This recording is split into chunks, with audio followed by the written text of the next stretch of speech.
Ang ating kwento ngayong araw na ito ay tungkol sa araw sa palengke. Kwento ni May Tobias Papa, guhit naman ni Isabel Rojas. Ngayong araw na ito, maaga akong gumising. Inaantok pa ako nang binihisan ako ni nanay. Sasama ako sa kanya. Araw ng palengke ngayon. Makinig ka ng mabuti. Ang sabi ni nanay. Humawak ka sa akin ng mahigpit ha, para hindi ka mawala at hindi pwedeng magturo ng ipabibili.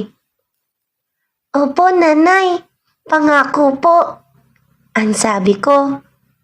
Tig-isa kami ni nanay ng bayong. Ang bayong ni nanay ay malaki at makulay.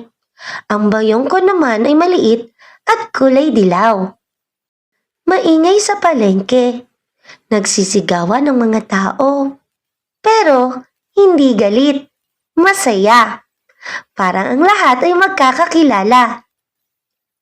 Suki! Suki! Bili ka na sa akin! Suki!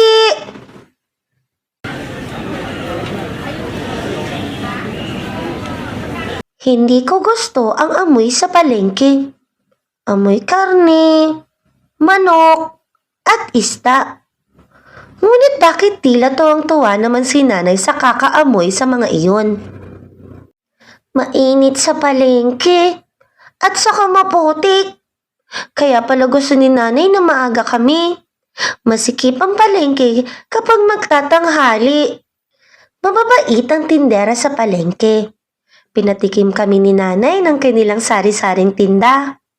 Pakwan, lansones, bibingka. Pinuno din nila ang aking maliit na bayong ng iba't ibang mga bagay. Maraming makikita sa palengke. May kakatwa, may nakakatakot, at may magagandang bagay. Hi! At ang ganda ng isang munting pulang kalan na may munting palayok. Ang sarap magluto-lutuan.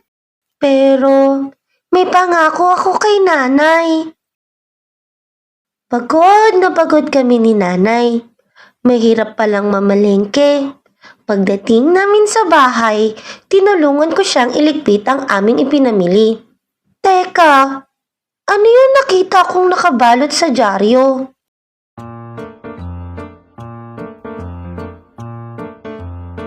Isang munting kalan na may munting palayok.